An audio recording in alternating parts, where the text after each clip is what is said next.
Hello friends, welcome to my YouTube channel miracles of teaching exam.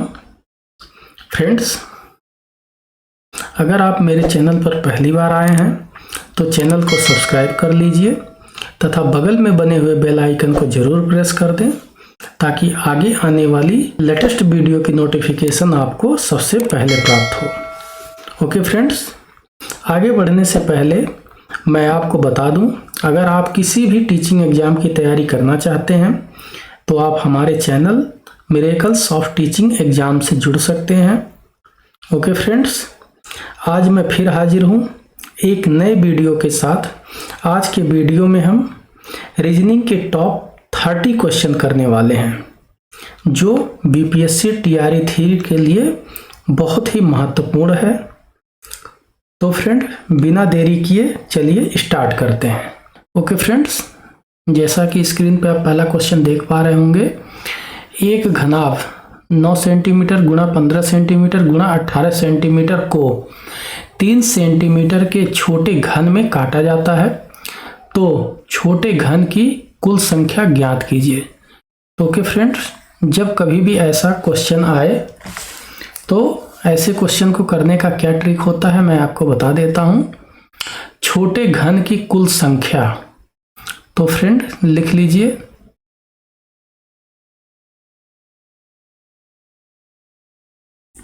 छोटे घन की कुल संख्या। तो फ्रेंड्स, छोटे घन की कुल संख्या इज इक्वल टू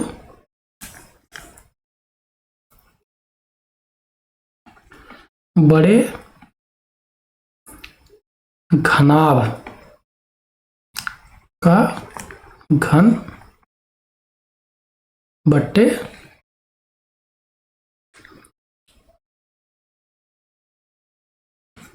छोटे घनाभ का घन। ओके फ्रेंड्स, ये फॉर्मूला आप जो है याद रखिएगा। घनों की संख्या निकालने के लिए फ्रेंड ये फॉर्मूला है, इस फॉर्मूला से हमारे क्वेश्चन सॉल्व हो जाएंगे। तो आइए देखते हैं बड़े घनाभ का घन क्या है। 9 गुणा 15 गुणा 18 अपॉन, अब छोटे घनाभ का घन क्या होगा फ्रेंड, क्योंकि डायमेंशन 3 सेंटीमीटर, इसमें डायमेंशन 3 सेंटीमीटर दिया हुआ है, यानी 3 सेंटीमीटर घन। तो इसको या तो 3 का क्यूब लिख लीजिए या तो इसको 3 इंटू 3 इंटू 3, दोनों में से आप कुछ भी कर सकते हैं। तो फ्रेंड अब देखिए, 3 तियां 9, 9 से ये कैंसिल आउट हो गया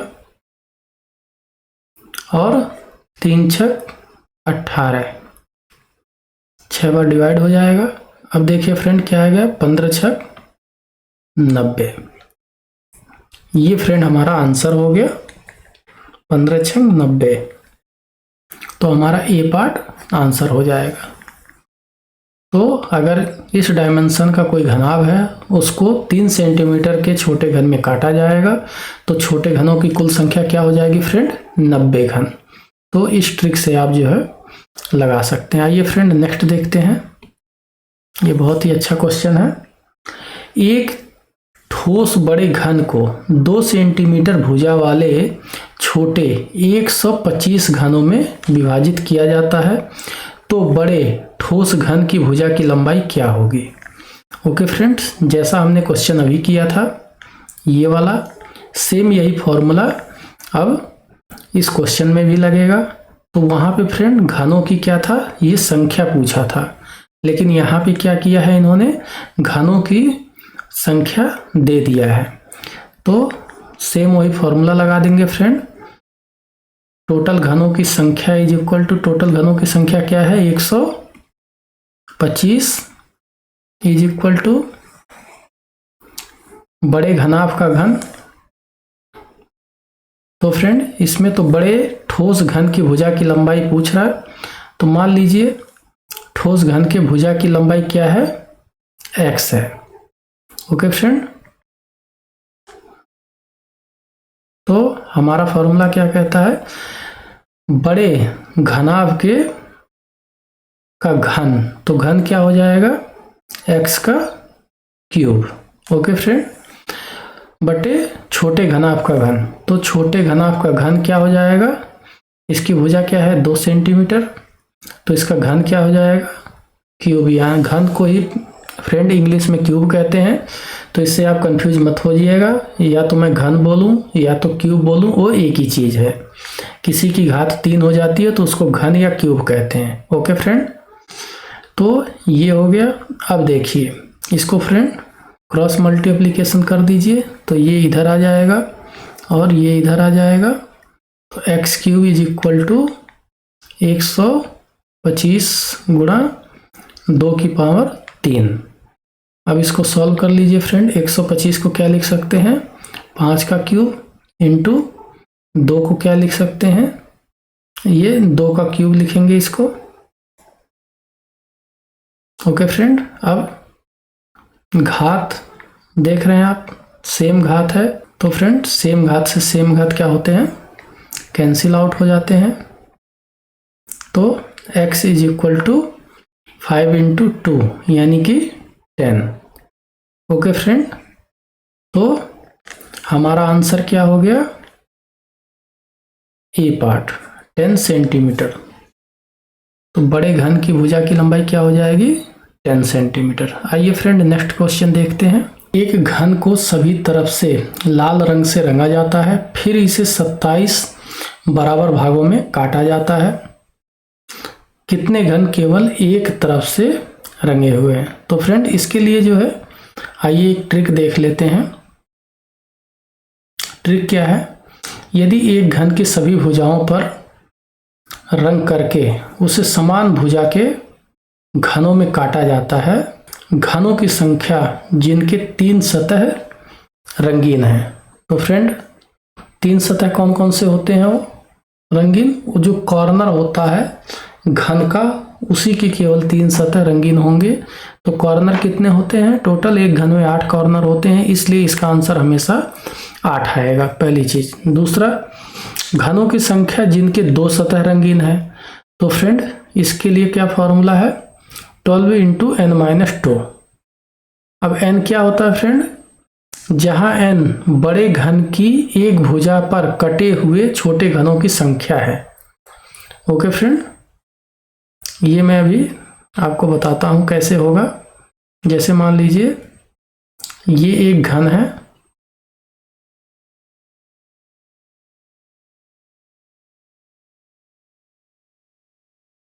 ओके फ्रेंड, अब इसको आपने ये इस तरह से काट दिया, तो एक भुजा पे कितने घन बन गए, 1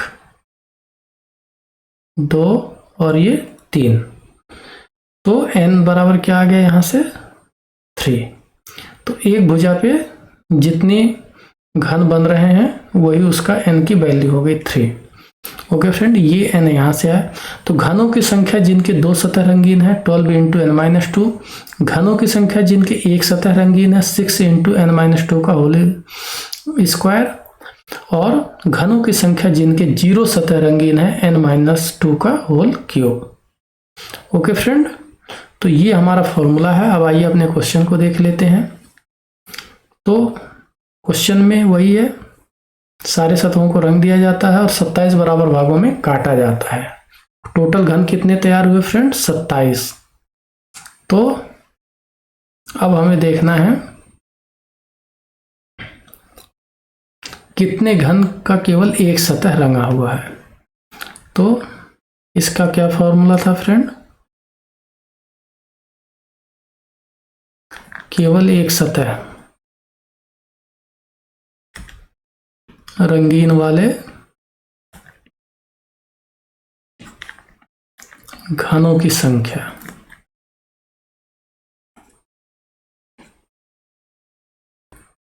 सिक्स इंटू n माइनस 2 का होल स्क्वायर। ओके फ्रेंड, ये तो हमारा क्या हो गया, ये हो गया हमारा फॉर्मूला। लेकिन n की वैल्यू अब हमें निकालनी पड़ेगी। तो friend n is equal to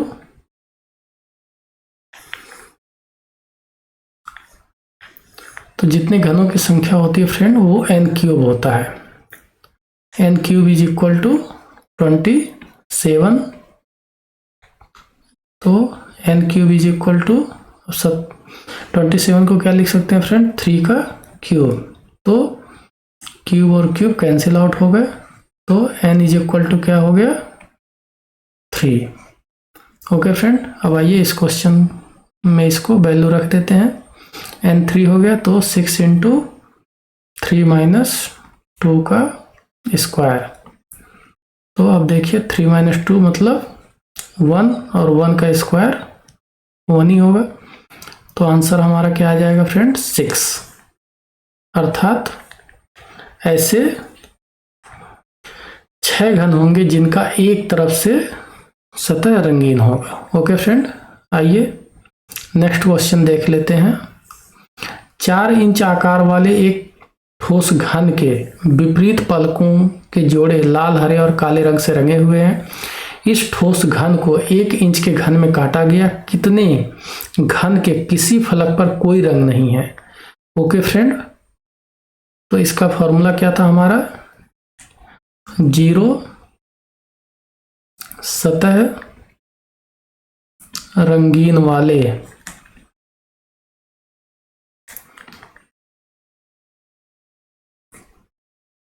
फलकों की संख्या इज इक्वल टू n-2 का क्यूब। ओके फ्रेंड, अब ये तो हमारा हो गया फॉर्मूला। अब क्वेश्चन देख लेते हैं। अब 4 इंच वाले, 4 इंच का आकार का क्या है फ्रेंड, जैसे हमने अभी आपको बताया था, ये जैसे हमारा घन है,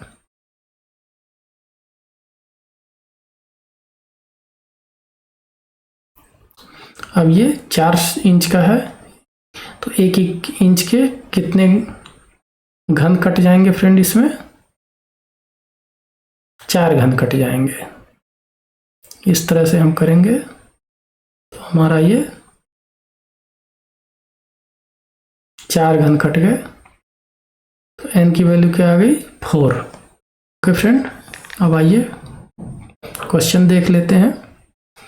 तो 0 सतह रंगीन वाले फलकों की संख्या क्या है, n-2 का क्यूब। तो इसलिए हमारा n की वैल्यू क्या आ गई, 4 - 2 का क्यूब। तो 4 में से 2 गया, 2 का क्यूब, और 2 का क्यूब क्या होता है फ्रेंड, 8 होता है। इसलिए हमारा आंसर क्या हो जाएगा, सी पार्ट। तो किसी फलक पर कोई रंग नहीं है, ऐसे कितने घन होंगे, 8 घन होंगे फ्रेंड। ओके, तो 5वां क्वेश्चन क्या है फ्रेंड, 5:40 पर घड़ी की सुइयों के बीच का कोण बताइए। तो फ्रेंड ऐसे क्वेश्चन को करने का एक ट्रिक होता है, वो ट्रिक मैं बता देता हूँ। ट्रिक क्या है,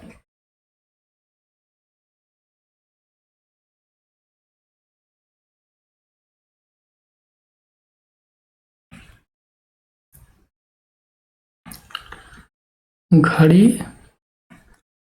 के सुइयों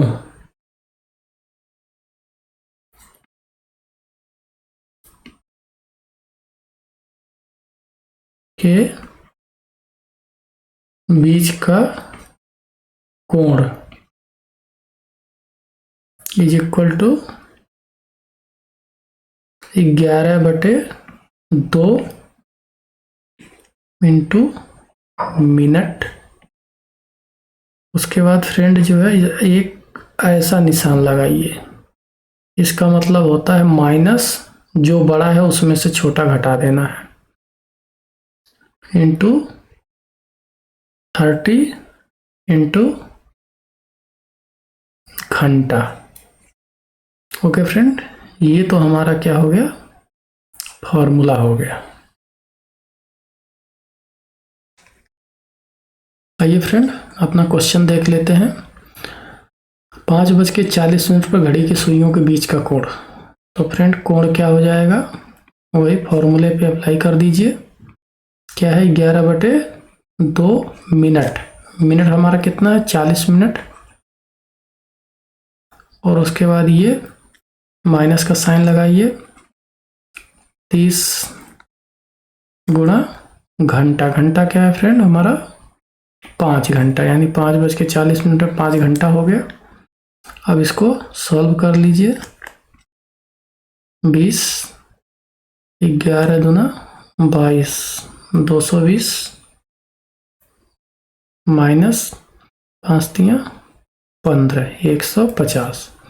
तो फ्रेंड 220 में से 150 घटाएंगे तो क्या आएगा 70। तो 70 डिग्री हमारा क्या होगा आंसर होगा। ओके फ्रेंड, आइए नेक्स्ट देखते हैं। 10:22 पर घड़ी की सुइयों के बीच का कोण बताइए। ओके फ्रेंड, तो वही फॉर्मूला हम अप्लाई कर लेंगे। कोण इज इक्वल टू क्या होगा 11/2 मिनट माइनस 30 गुणा घंटा। ओके फ्रेंड, तो हमारे क्वेश्चन में क्या मिनट कितना है 11/2 इंटू मिनट कितना है फ्रेंड 22 मिनट, क्योंकि 10:22 है ना, तो 22 मिनट माइनस 30 गुणा घंटा कितना है 10। तो इसको सॉल्व कीजिए। 11 दूना 22। अब फ्रेंड 11 गुणा 11 क्या हो जाएगा 121 माइनस, और ये 300 में से 121 घटा दीजिए। 10 में से 1 गया 9, 9 में से 2 गया 7, और 2 में से 1 गया 1। ओके फ्रेंड, 179 डिग्री ये हमारा आंसर हो जाएगा। सी पार्ट को टिक कर दीजिए। नेक्स्ट देखते हैं। एक घड़ी में 8 तथा 9 बजे के बीच किस समय घड़ी की सुइयां विपरीत दिशा में होंगे। ओके फ्रेंड, तो मैं आपको एक चीज़ यहाँ पे बना के दिखाना चाहता हूँ। जैसे ये आपकी घड़ी है,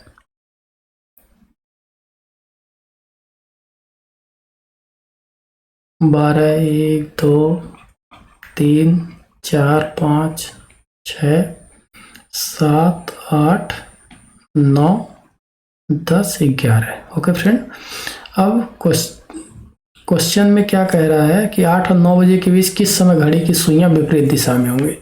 तो फ्रेंड आपको जैसे पता होगा घड़ी की सुइयां विपरीत दिशा में अगर होती हैं, मान लीजिए कि 6 बज रहा है, जब फ्रेंड 6 बजेगा तो घंटे वाली सुई 6 पे होगी और मिनट वाली सुई जो है 12 पे होगी। ओके फ्रेंड, तो अब देखिए ये दोनों सुइयां क्या है एक दूसरे के विपरीत। अगर ये एक दूसरे के विपरीत होती हैं तो यहाँ पे कितने डिग्री का कोण बनेगा 180 डिग्री का कोण बनेगा। ओके फ्रेंड, तो आपको समझ में आ गया होगा। जैसा आपने क्वेश्चन में दिया है, एक घड़ी में 8 तथा 9 बजे के बीच किस समय घड़ी की सुइयां विपरीत दिशा में, तो इससे आपको समझ में आ गया होगा विपरीत दिशा में जब घड़ी की सुइयां होंगी फ्रेंड तो कितने डिग्री का कोण बनाएंगी 180 डिग्री का कोण बनाएंगी। यानी घड़ी की सुइयों के बीच का कोण क्या हो जाएगा 180 डिग्री। और हमारा फॉर्मूला क्या कहता है फ्रेंड, कोण बराबर 11/2 मिनट और माइनस 30 गुणा घंटा। ओके फ्रेंड, तो हमारे क्वेश्चन में कोण कितना है 180 डिग्री। 11/2 और मिनट हमें पता नहीं है मिनट कितना है,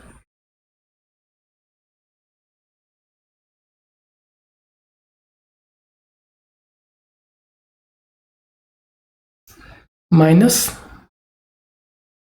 लेकिन एक चीज़ तो हमें पता है फ्रेंड, जब 8 और 9 बजे के बीच का जो है घड़ी की सुइयां विपरीत दिशा में होंगी, तो जो भी समय होगा वो 8 बज के क्या होगा, कुछ मिनट पे होगा। ओके फ्रेंड, यानी हमारा घंटा जो है ये दिया हुआ है। घंटा कितना है, 8। ओके फ्रेंड, अब इसको और सॉल्व कर लीजिए। तो 11/2 यहाँ पे मिनट माइनस 8 त्रिक 24, 240। ओके फ्रेंड, तो मैंने आपको बताया था कि ये साइन ऐसा है कि जो ज़्यादा होगा उसमें से एक घट जाएगा। इसका मतलब फ्रेंड ये ज़्यादा है और ये कम है, तो इसको इधर लेते आइए और इसको 180 को उधर लेते जाइए। तो इससे क्या होगा, 11/2 minute is equal to 240 minus 180। तो फ्रेंड क्या हो जाएगा, ये 60। 240 में से 180 घटाएंगे तो 60 आएगा। ओके फ्रेंड, अब ये क्रॉस मल्टीप्लिकेशन कर दीजिए। तो मिनट बराबर क्या होगा, 60 गुणा ये 2 ऊपर चला आएगा और 11 नीचे हो जाएगा।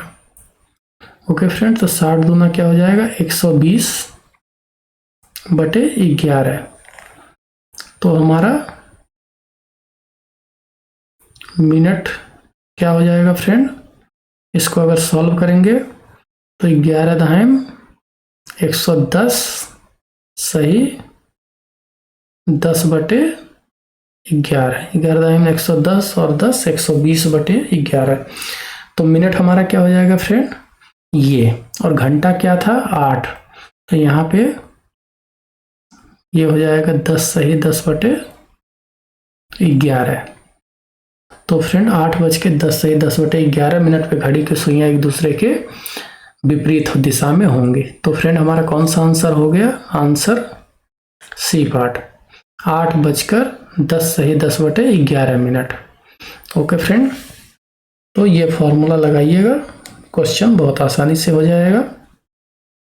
नेक्स्ट देखते हैं क्या है। दर्पण में देखने पर लगता है कि घड़ी 6:30 यानी 6:30 दर्शा रही है। घड़ी का वास्तविक समय बताइए। ओके फ्रेंड, तो इसका मैं एक ट्रिक बता देता हूं आपको, ये आप नोट कर लीजिए क्या ट्रिक है।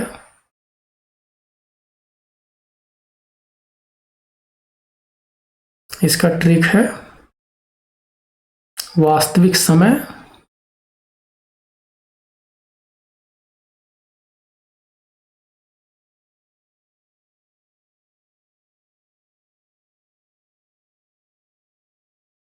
ये फ्रेंड दोनों के लिए लगता है, चाहे वास्तविक समय पूछ रहा हो या फिर दर्पण का समय।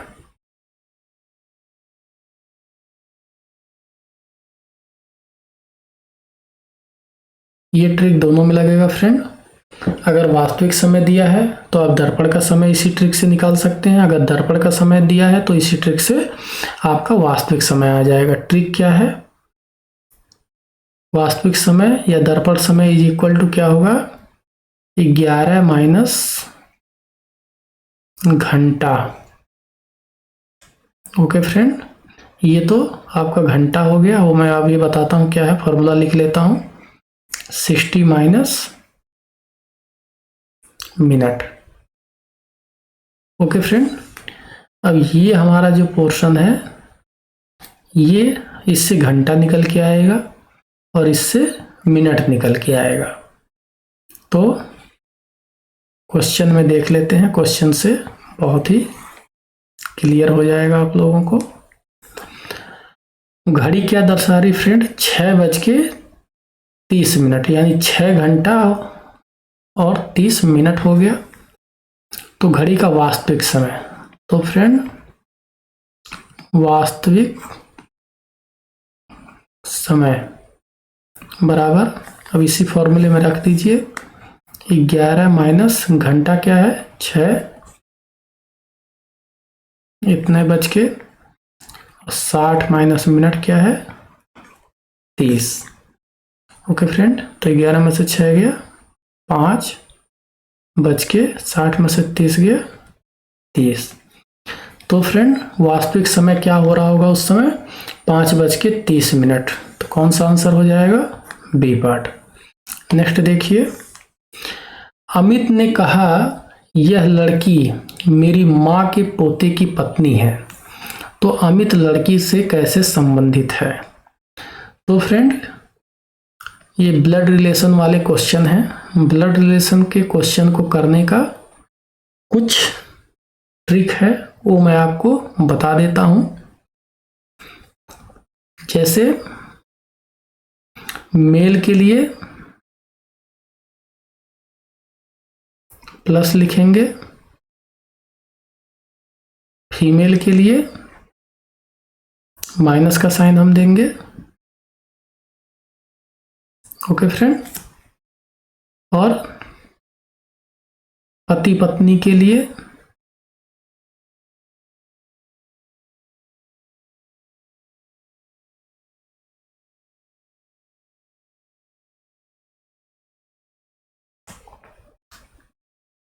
प्लस करके ऐसे कर दिया जाएगा। ओके फ्रेंड, ये पति पत्नी हो जाएंगे, या फिर इनको ऐसे प्लस करके इन दोनों को ऐसे कर लीजिएगा एक साथ फेरे में, तो ये पति पत्नी हो जाएंगे। क्योंकि पति पत्नी फेरे लेते हैं, तो इनको घेरे में कर दीजिएगा, तो ये पति पत्नी हो गए। अगर भाई भाई या भाई बहन है तो जैसे भाई भाई या भाई बहन, तो फ्रेंड आपको पता ही होगा भाई बहन सब बराबर होते हैं, कोई छोटा बड़ा नहीं होता है, सभी के शेयर बराबर होते हैं पिताजी की संपत्ति में।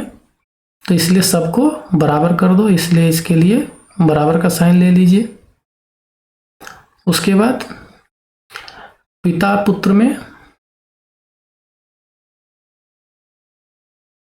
पिता पुत्र, पिता पुत्र में क्या करेंगे फ्रेंड, हम लोग पिता को ऊपर लिखेंगे और पुत्र को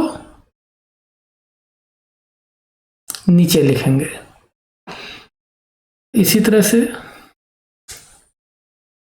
पिता पुत्र जैसे किया, तो वहीं पे समझ लीजिए आप माता पुत्र या माता पुत्री, इस तरह से हम कर लेंगे। आइए क्वेश्चन देखते हैं। अमित ने कहा, तो फ्रेंड जो कहता है पहले उसको लिख लेते हैं, अमित को। यह लड़की मेरी माँ, तो अमित की माँ के पोते की पत्नी है, तो इसका पोता कौन होगा फ्रेंड, यहाँ नीचे होगा कोई पोता की पत्नी। ओके फ्रेंड, तो इसकी पत्नी। अब देखिए, अमित ने कहा यह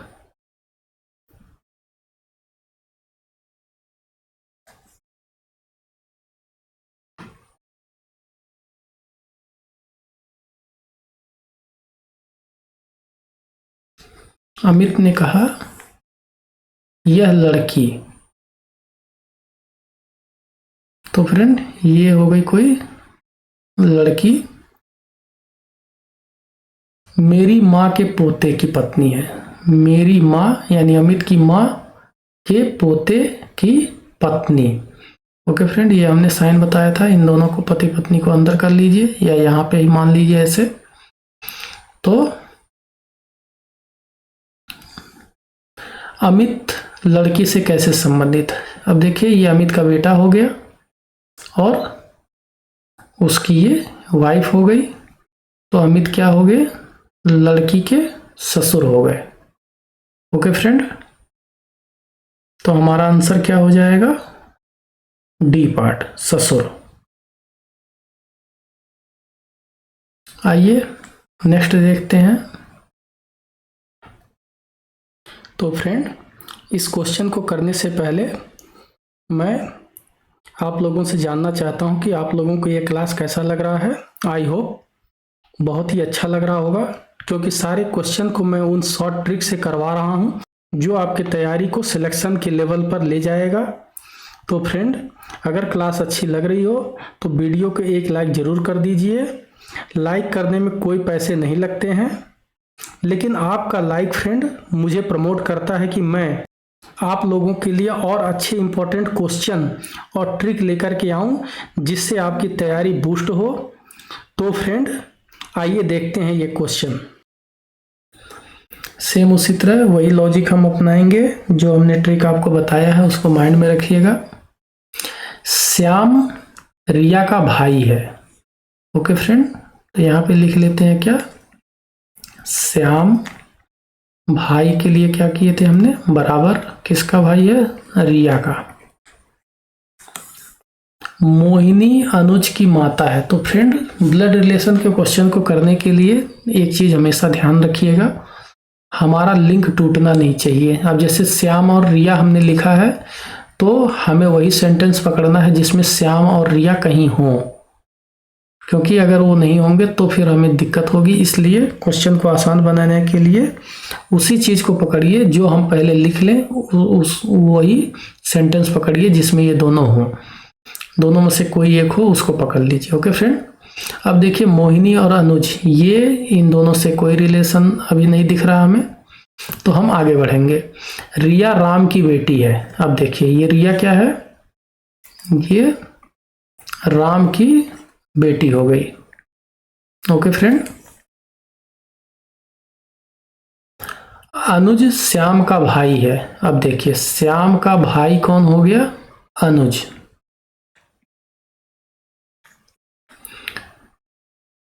अब देखिए मोहिनी अनुज की माता है।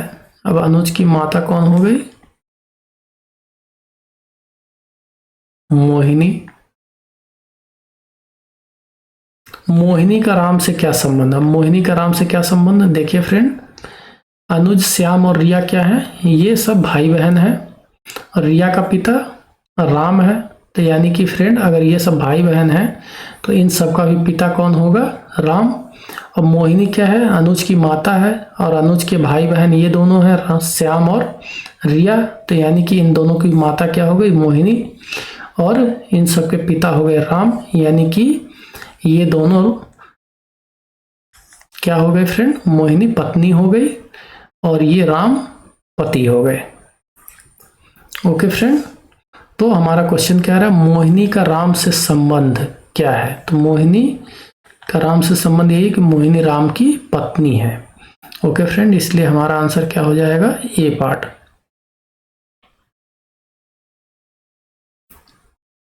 नेक्स्ट क्वेश्चन देख लेते हैं फ्रेंड। माला और लाली बहनें हैं। तो फ्रेंड यहाँ लिख लेते हैं, माला और लाली महेश देव के पिता हैं। अब देखिए फ्रेंड, महेश और देव, इन माला और लाली से अभी कोई संबंध नहीं दिख रहा, इसलिए अभी उसको, इस सेंटेंस को हम छोड़ देंगे।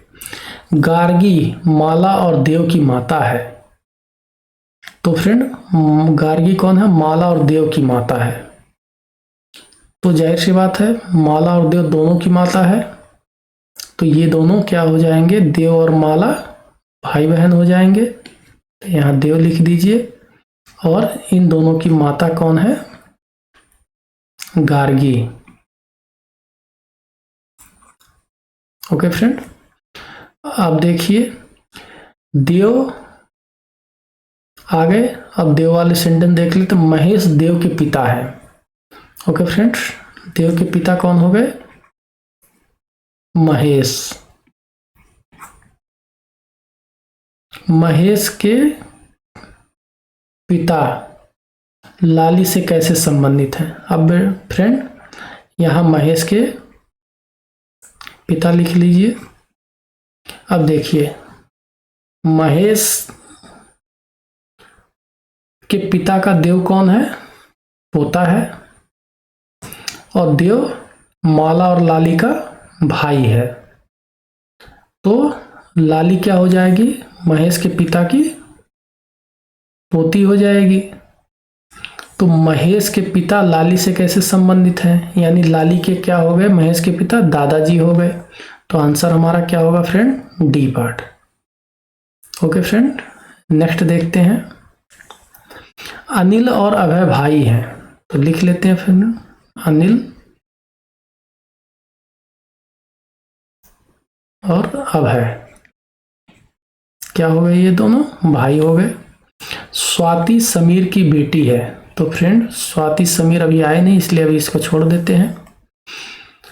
अब लेकिन इसमें एक चीज और देखिए, स्वाति समीर की बेटी है और अनिल की बहन है।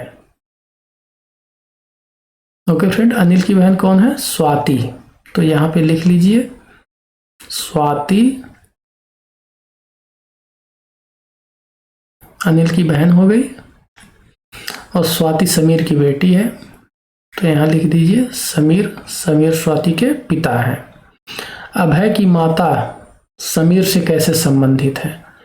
तो यहाँ अभय की माता लिख लीजिए। अब फ्रेंड देखिए, स्वाति, अनिल और अभय क्या है? ये सब भाई बहन हैं। अभय की माता स्वाति की भी माता हो जाएगी। स्वाति के पिता क्या है? समीर, और स्वाति की माता क्या है? अभय की माता। तो ये दोनों क्या हो गए? पति और पत्नी हो गए। तो अब जैसे हमारा क्वेश्चन पूछ रहा है, अभय की माता समीर से कैसे संबंधित है? तो अभय की माता समीर की पत्नी है। ओके फ्रेंड, तो फिर 12वें का आंसर क्या हो जाएगा? D part.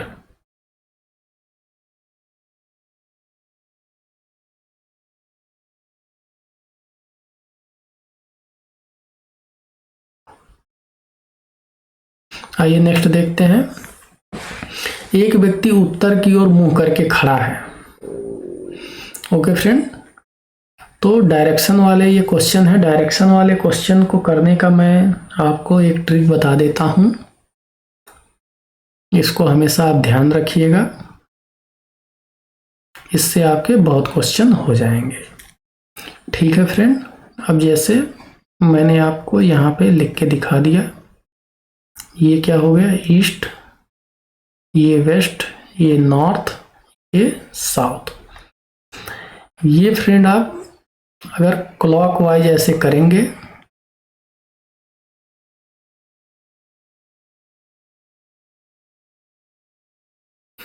तो north east south west, north east south west, north east south west, ये ऐसे ही जो है आप याद कर लीजिए, ध्यान कर लीजिए। नॉर्थ ईस्ट साउथ वेस्ट, यहाँ मैं लिख देता हूँ नॉर्थ ईस्ट साउथ वेस्ट, ये क्लॉकवाइज। ओके फ्रेंड, यानी उत्तर पूर्व दक्षिण पश्चिम, उत्तर पूर्व दक्षिण पश्चिम, इसको याद रखिएगा, पहली चीज। दूसरी चीज, जब हम क्लॉकवाइज जाएंगे तो इसको दक्षिणावर्त भी कहते हैं या दाईं तरफ हो जाता है। तो फ्रेंड, क्लॉकवाइज मतलब दायां, और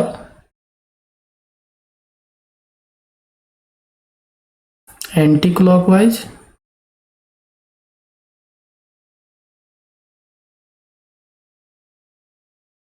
मतलब बायां। इस चीज को आप ध्यान रखिएगा। आइए अब क्वेश्चन देखते हैं। एक व्यक्ति उत्तर की ओर मुंह करके खड़ा है। ओके फ्रेंड, तो ये लीजिए, उत्तर की तरफ मुंह कर दिया हमने। वह 5 बार दाहिने, 5 बार दाहिने, 4 बार बाएं दिशा में। तो बाएं में कितना? 4 बार, फिर 2 बार दाहिने, फिर 2 बार दाहिने दिशा में मुड़ता है। ओके फ्रेंड, टोटल दाहिना कितना हो गया हमारा? 7 बार दाहिना और 4 बार कितना हो गया? बायां। ओके फ्रेंड, एक चीज बताइए कि अगर कोई व्यक्ति एक बार दाएं गया, फिर उसके बाद वो बाएं चला गया,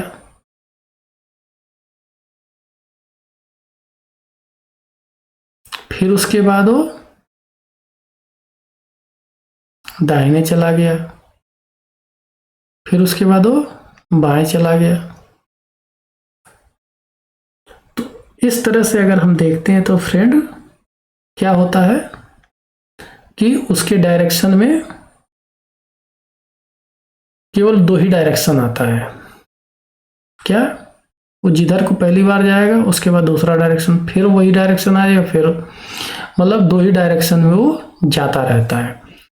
तो अगर हम इसको घटा दें, 7 दाहिना है और 4 बायां है, तो ओवरऑल 7 में से 4 घटा दें तो दाहिना हमारा कितना आ गया? 3, यानी कि वो 3 बार जो है दाहिने गया। ओके फ्रेंड, अब क्वेश्चन हम कर लेते हैं। एक व्यक्ति उत्तर की ओर मुंह करके खड़ा है, ठीक है, उत्तर कर दिया, और अब हमें कितनी बार उसको दाहिने ले जाना है? 3 बार, यानी क्लॉकवाइज 3 बार ले जाना है। एक बार ले गए,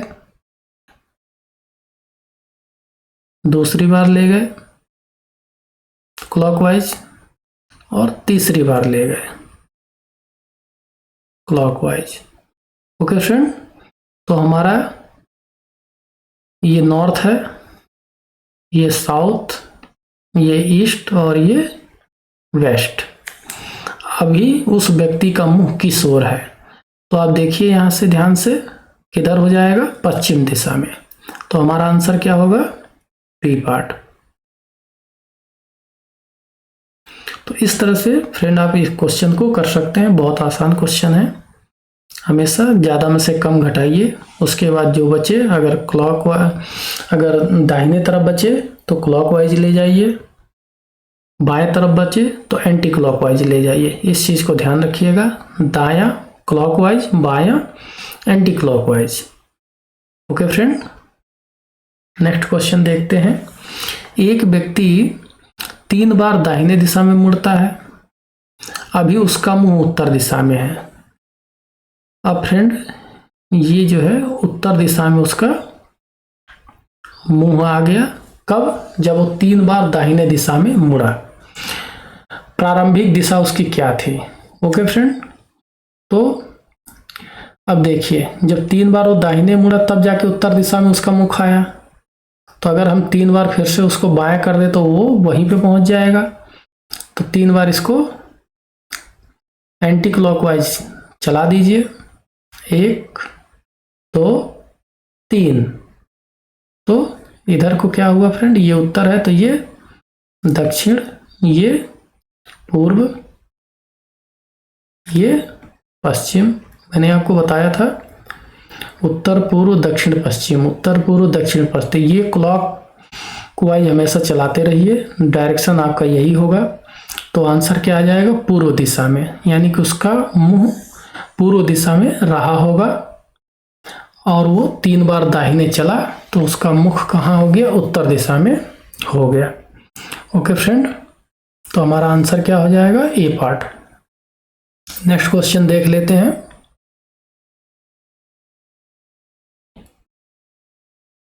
ये सिलोजिज्म के क्वेश्चन है फ्रेंड। अब देखिए, एक कथन दिया है, कुछ डॉक्टर गायक हैं। ओके फ्रेंड, सारे डॉक्टर गायक नहीं हैं, कुछ डॉक्टर गायक हैं, पहली चीज। दूसरी चीज क्या कह रहा? सभी गायक नर्तक हैं। तो फ्रेंड ये हो गए गायक, इसको वेन डायग्राम से सीखेंगे। सभी गायक क्या हैं? नर्तक हैं, यानी कि फ्रेंड ये नाचने वाले हैं, नर्तक। ये तो हमारा दूसरा सेंटेंस हो गया, सभी गायक नर्तक हैं और कुछ डॉक्टर गायक हैं। ओके फ्रेंड,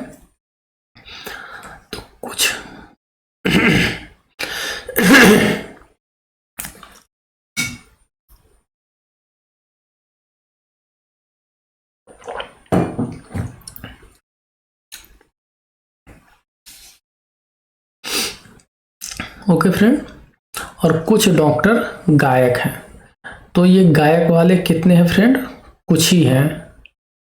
तो इसको ऐसे बना लीजिए, क्या होगा ये? डॉक्टर। अब आइए अपना निष्कर्ष पढ़ते हैं। कुछ डॉक्टर नर्तक हैं। तो फ्रेंड आप देख लीजिए, जो ये कुछ गायक थे ये डॉक्टर हैं, लेकिन सारे गायक नर्तक हैं। तो ये देख लीजिए, ये कुछ ऐसे आ रहे हैं हमारे जो नर्तक भी हैं। तो कुछ डॉक्टर नर्तक हैं, ये वाले डॉक्टर क्या हैं? नर्तक भी हैं। तो हमारा पहला स्टेटमेंट निष्कर्ष सही हो गया।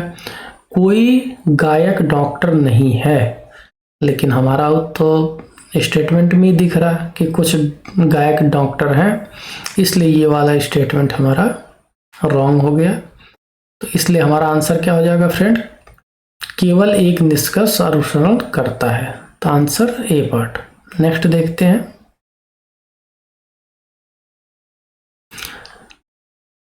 सभी पृष्ठ पीले हैं। तो फ्रेंड यहां लिख लेते हैं पृष्ठ, और सभी पृष्ठ क्या हैं? पीले हैं।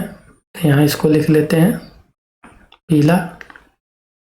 सभी पीले अखबार हैं। ये सारे जितने पीले हैं वो क्या हैं? अखबार है।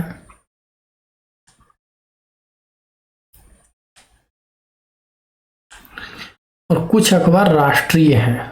तो कुछ अखबार फ्रेंड राष्ट्रीय लिख लेते हैं।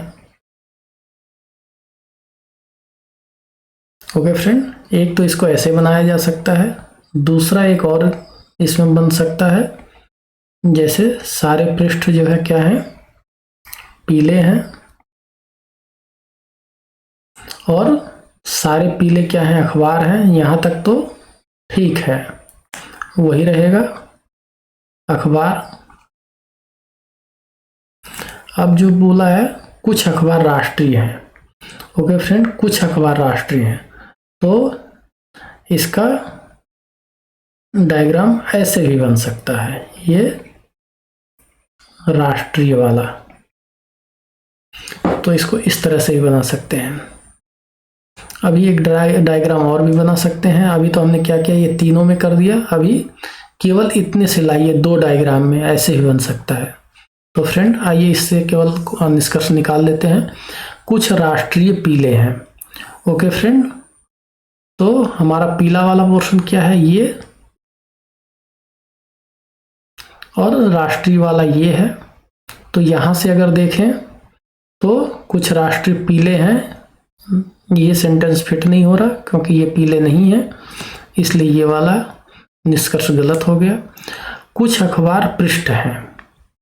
तो हम देख रहे हैं कि कुछ अखबार पृष्ठ हैं, तो इसके अंदर ही है। तो ये बात सही है कि यहाँ वाले जो अखबार हैं वो सारे पृष्ठ हैं। तो ये सेंटेंस सही है। कोई भी पृष्ठ राष्ट्रीय नहीं है। तो फ्रेंड ये नहीं कह सकते कोई भी पृष्ठ राष्ट्रीय नहीं है, क्योंकि कुछ हो सकते हैं पृष्ठ राष्ट्रीय, इसलिए इसको कहा नहीं जा सकता है, इसलिए ये गलत हो गया। हमारा आंसर क्या है? केवल दो अनुसरण करता है, इसलिए आंसर क्या हो जाएगा फ्रेंड? C part. केवल निष्कर्ष दो अनुसरण करता है।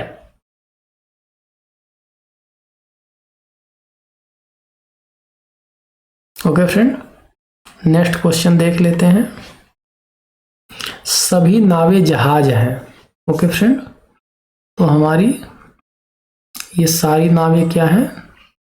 जहाज हैं।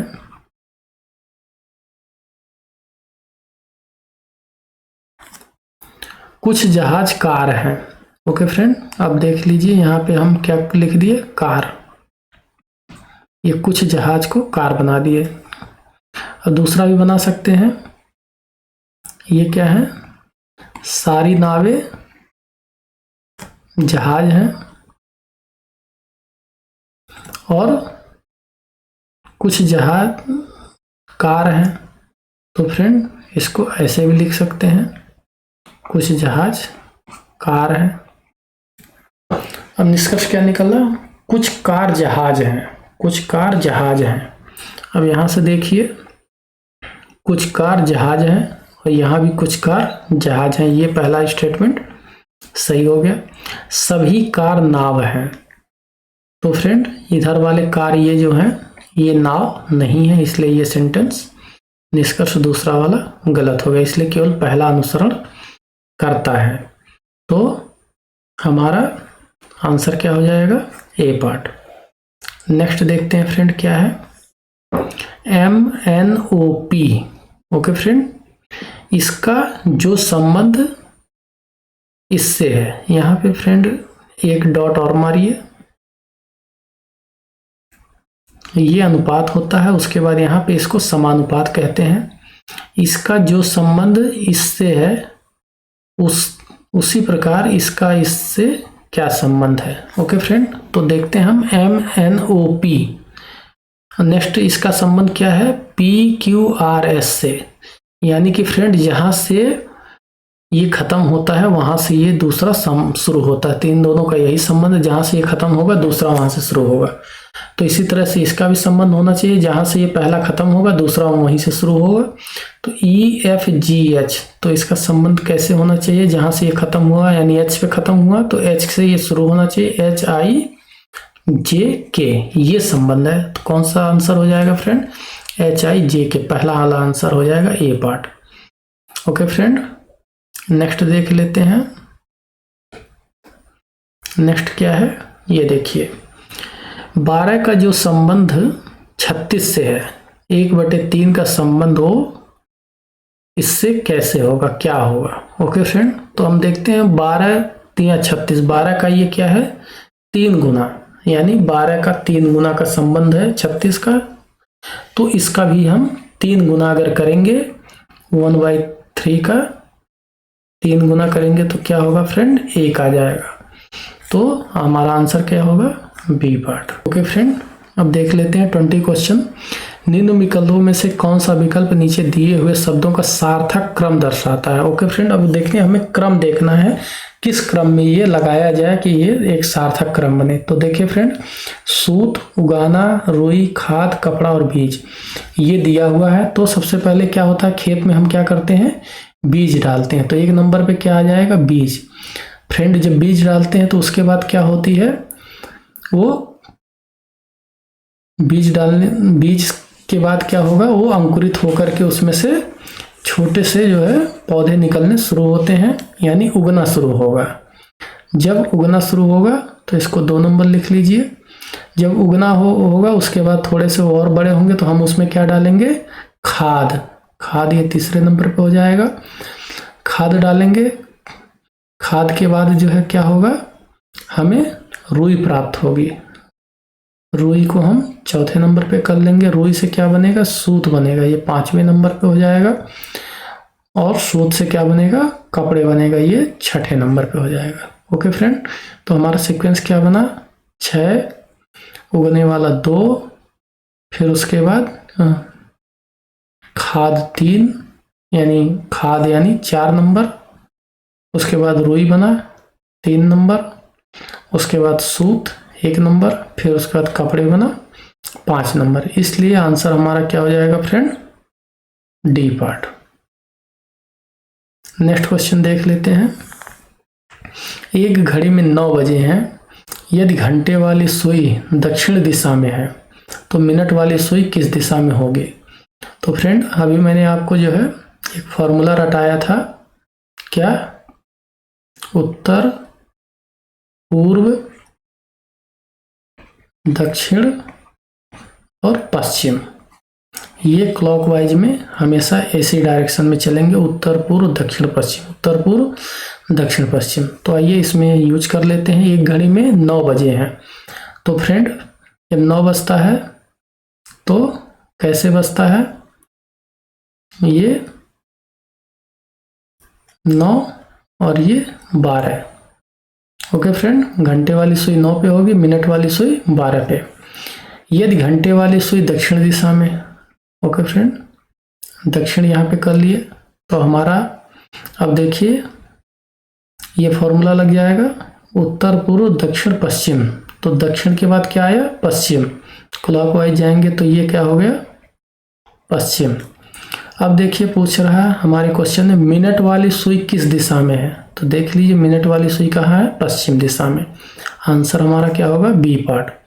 तो फ्रेंड हमेशा इस फॉर्मूले को याद रखिए, उत्तर पूर्व दक्षिण पश्चिम, ये हमेशा ऐसे चलेगा, उत्तर पूर्व दक्षिण पश्चिम, उत्तर पूर्व दक्षिण पश्चिम। तो दक्षिण आ गया, इसके बाद पश्चिम, पश्चिम के बाद फिर उत्तर, फिर पूर्व दक्षिण पश्चिम, उत्तर पूर्व दक्षिण पश्चिम, ये हमेशा क्लॉकवाइज ऐसे चलता रहेगा।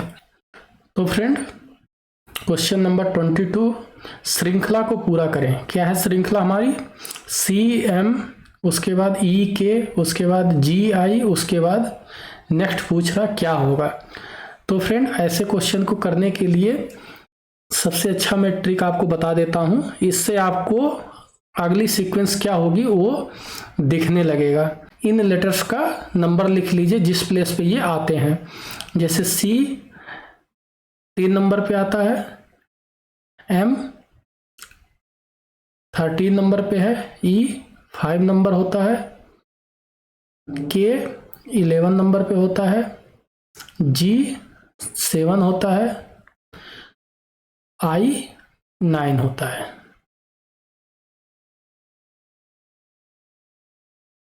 ओके फ्रेंड, तो अब देखिए एक सीक्वेंस दिख रहा होगा 3 5 7, यानी कि 2 2 बढ़ते क्रम में, 3 2 5 2 7 2 9, यानी कि हमारा जो नेक्स्ट सीरीज इसमें होगा वो 9वें नंबर पे, 9 क्या होता है फ्रेंड? I होता है। इसी तरह से इसमें भी देख लीजिए क्या है? 13 11 9, यानी कि 2 2 घटते क्रम में है। तो 13 में से 2 माइनस करेंगे तो 11, 11 में से 2 माइनस करेंगे तो 9, यानी कि फ्रेंड ये 2 माइनस है और ये वाले क्या थे? 2 प्लस में जा रहे थे। ओके फ्रेंड, अब 9 में से फिर 2 माइनस कर दीजिए तो क्या आ जाएगा? 7। तो 7 क्या होता है फ्रेंड? G। ओके फ्रेंड, तो हमारा आंसर क्या हो गया? IG। IG क्या है? B part. ओके फ्रेंड, तो इस तरह के क्वेश्चन को करने के लिए उनके प्लेस का नंबर लिख लीजिए, उससे जो है हमें दिखने लगता है कि सीरीज किस वे में जा रही है, घटते क्रम में जा रही है, बढ़ते क्रम में, कितना प्लस कितना माइनस, सारी चीज़ें एक नंबर में दिखने लगता है। Okay friend, find the missing number. तो फ्रेंड इसमें मिसिंग नंबर क्या कहाँ है? ये वाला हमें ज्ञात करना क्या होगा। तो ऐसे क्वेश्चनों को करने के लिए हमें फ्रेंड एक सीक्वेंस देखना होता है कि ये 36 कैसे होगा। ओके फ्रेंड, तो देखिए यहाँ पे अगर हम करें 3 2 5 5 36 नहीं बैठ रहा है, यानी कि ये लॉजिक नहीं लगेगा। तो अगर हम इन तीनों को गुणा कर ले तो 3 दूना 6 और 6 छंग 36, तो ये तो बैठ गया फ्रेंड। इसको भी देख लेते हैं, 4 बचे 20, 20 सत्ते 140, ये भी बैठ गया, यानी कि सारे गुणा करके ये उनका गुणनफल है। तो फ्रेंड इसको भी देख लीजिए, 9 दूना 18 और हमारा 18 ही आंसर आ रहा है, यानी यहाँ पे 1 से गुणा किया जाएगा। 9 दूना 18 एकम 18, तो हमारा आंसर क्या आ जाएगा फ्रेंड? 1, B part. नेक्स्ट देखते हैं, प्रतीकों का सही सेट चुने जो दिए गए समीकरण में फिट होगा। ओके फ्रेंड, तो ऐसे क्वेश्चन को करने के लिए हमें ये देखना पड़ेगा कौन सा इसमें फिट होगा। तो पहला वाला देख लेते हैं, अगर इसमें कैसे क्या हो जाएगा? 23 प्लस 3 इज इक्वल टू 26 गुणा 1 is equal to 27। Okay friend, क्या ये बैठ रहा? 26 गुणा 1 बराबर 26 इज इक्वल टू 27, ये तो बैठ ही नहीं रहा, तो ये ऑप्शन रॉन्ग हो गया। नेक्स्ट देख लेते हैं, नेक्स्ट में बैठा के फ्रेंड 23 गुणा 3 इज इक्वल टू 26 गुणा 1, फ्रेंड यही नहीं बैठ रहा, पहला वाला ही, इसलिए ये गलत हो गया, ये भी आंसर नहीं हो सकता। तीसरा वाला बैठा के देखते हैं। 23 + 3 = 26 गुणा, सॉरी,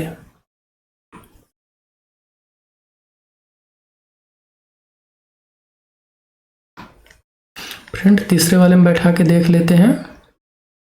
23 + 3 = 26 + 1 = 27। तो फ्रेंड 23 और 3 क्या होता है?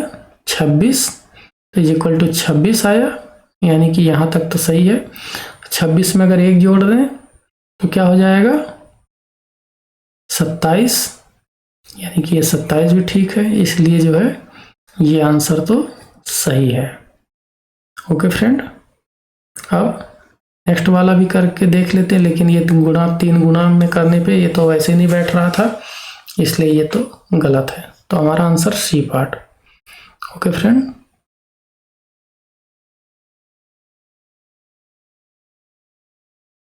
नेक्स्ट देखते हैं।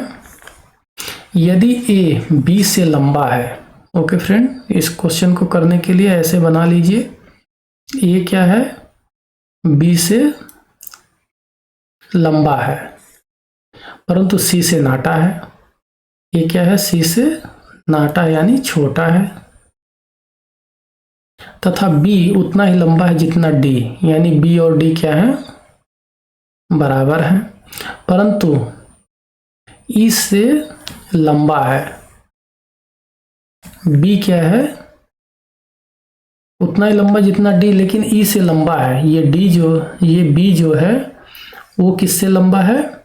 ई से लंबा है, यानी कि ई जो है छोटा है, तब डी है। तो डी क्या है? ई से तो बड़ा हो गया, बी के बराबर हो गया, ए से छोटा हो गया, सी से भी छोटा हो गया। तो उतना ही लंबा जितना ए के बराबर तो डी नहीं है, इसलिए ये ऑप्शन नहीं हो सकता। सी से भी लंबा है, तो सी तो सबसे बड़ा है, इसलिए ये भी नहीं हो सकता। बी से नाटा है, बी और डी तो बराबर है, ये भी नहीं हो सकता।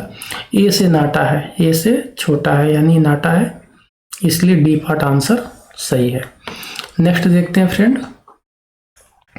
एक परिवार की सामूहिक फोटो खींचते समय पिता को पुत्र के बाईं ओर तथा दादा के दाईं ओर बैठे हुए पाया गया। तो फ्रेंड पिता, यहाँ पे पिता लिख लेंगे। पिता को, तो फ्रेंड हम लेफ्ट की तरफ क्या करेंगे? इसको लेफ्ट मानेंगे और इसको राइट मानेंगे। ओके फ्रेंड, पिता को पुत्र के बाईं ओर, यानी कि पुत्र यहां लिख देंगे, पुत्र के बाईं ओर पिता को, और पिता क्या है? दादा के दाईं ओर, तो दादा के ये दाईं तरफ बैठ गया। तो फ्रेंड माता अपनी पुत्री के दाईं ओर किंतु दादा के बाईं ओर बैठी है। तो यहाँ पे माता क्या है? दादा के बाईं ओर बैठी हुई है, लेकिन अपनी पुत्री के दाईं ओर बैठी हुई है। तो यहाँ लिख लीजिए पुत्री के दाईं ओर हो गई। अब क्वेश्चन में क्या पूछ रहा है? मध्य स्थान में कौन बैठा है? तो ओके फ्रेंड, आप देख लीजिए, 2 लोग इधर हैं, 2 लोग इधर हैं, और बीच में कौन है? दादा।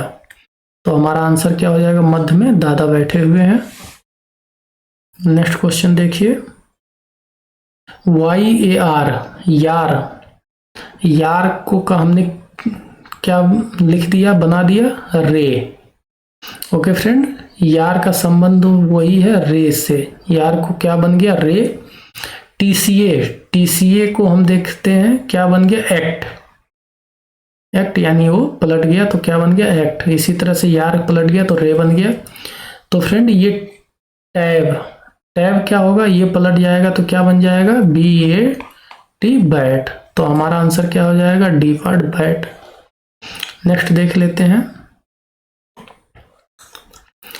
7 का वही संबंध 50 से है, 7 का जो संबंध 50 से है वही संबंध 11 का किससे है। तो फ्रेंड अगर हम देखें तो क्या होगा, 7 का 50 से संबंध 7 सते 49, 1 50, यानी कि 7 का स्क्वायर और प्लस 1, 7 का square plus 1 is equal to 50, यानी कि यहाँ पे संख्या जो है उसका स्क्वायर प्लस 1 ये संबंध है। तो इसमें भी करके देख लेते हैं क्या यही आएगा। 11 का स्क्वायर प्लस 1 तो क्या होगा, 11 का स्क्वायर 121 प्लस 1 बराबर 122। हमारा आंसर सही है, 122 आंसर हो गया। नेक्स्ट देखते हैं, बाइबिल का वही जो संबंध ईसाई से है, कुरान का वही संबंध किससे है। तो फ्रेंड बाइबिल ईसाइयों का क्या है, पवित्र ग्रंथ है। तो इसमें संबंध क्या है, ग्रंथ का। बाइबिल का पवित्र ग्रंथ, बाइबिल पवित्र ग्रंथ है किसका, ईसाई का। तो कुरान पवित्र ग्रंथ किसका है, इस्लाम का। इसलिए हमारा आंसर क्या हो जाएगा फ्रेंड, ए पार्ट। नेक्स्ट देखते हैं, यदि मोंको को कूट भाषा में 57,637 लिखते हैं तो उस भाषा में KLJMN को क्या लिखेंगे। ओके फ्रेंड, तो MONKO इसको क्या लिख रहे हैं, 57,637। ओके फ्रेंड, तो ऐसे क्वेश्चन को करने के लिए हमें जो है इन लेटर्स का प्लेस पता होना चाहिए। तो M क्या होता है फ्रेंड, हमारा 13 स्थान पे आता है, 13 लिख लीजिए। O क्या होता है, 15 पे आता है। N 14 पे आता है।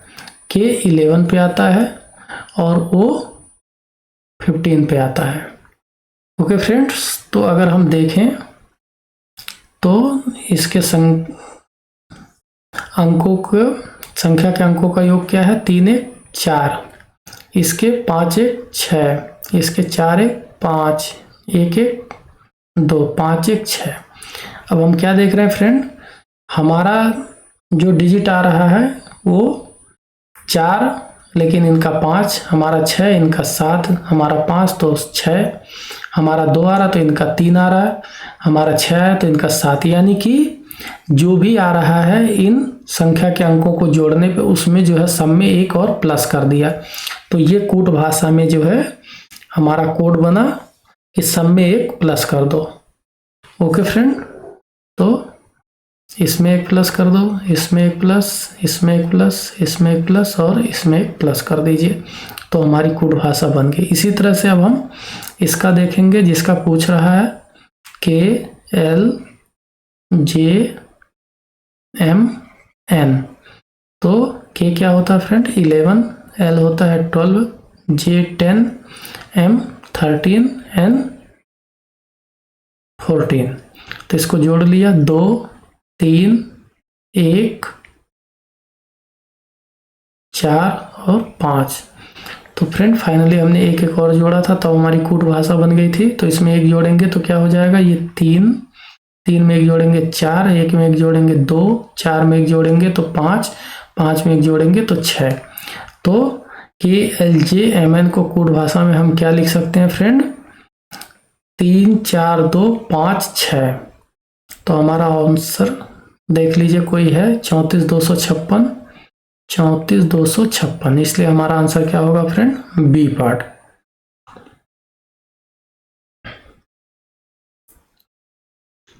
तो फ्रेंड आपको क्लास कैसी लग रही है, आई होप क्लास आपको समझ में आ रहा होगा। बहुत ही अच्छे से मैंने एक एक चीज़ सब कुछ आपको पढ़ाया, उसमें जितने भी शॉर्ट ट्रिक थे वो सारे शॉर्ट ट्रिक मैंने आपको बताए। तो फ्रेंड्स आज की क्लास को यहीं तक रखते हैं। आज की क्लास आपको कैसी लगी कमेंट करके ज़रूर बताइए। अगर वीडियो आपके लिए हेल्पफुल रहा है तो वीडियो को लाइक कीजिए तथा ज़्यादा से ज़्यादा शेयर कीजिए और चैनल को सब्सक्राइब कीजिए। तो फ्रेंड्स मिलते हैं नेक्स्ट क्लास में, तब तक के लिए नमस्कार।